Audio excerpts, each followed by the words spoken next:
भवनवा में बैठी रानी कैकेयी हो।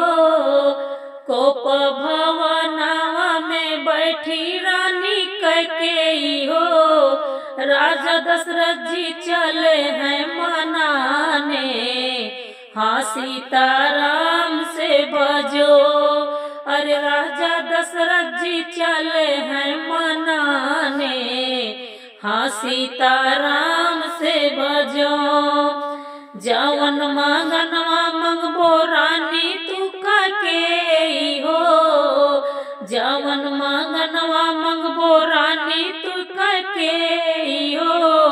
उहै मांगन हम देबै, हाँ सीताराम से भजो। उहै मांगन हम देबै, हाँ सीताराम से भजो। इतनी बचन जब सुनी रानी कैकेयी हो।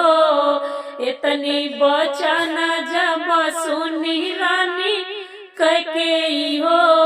मन ही मुस्कानी, हाँ सीताराम से भजो।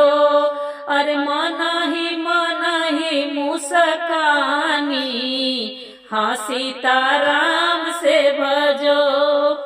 पहिला मांगन रानी मांगई रामन बसवा हो। पहिला मांगन रानी मांगई रामन बसवा हो।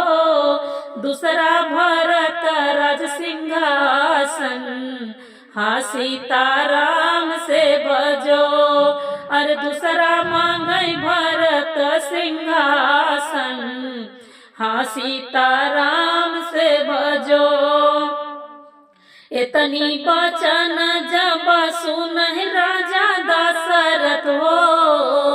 इतनी बचन जब सुने राजा दशरथ हो।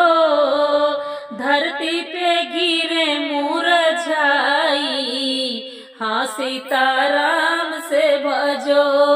अरे धरती पे गिरे मुरझाई, हाँ सीताराम से बनी।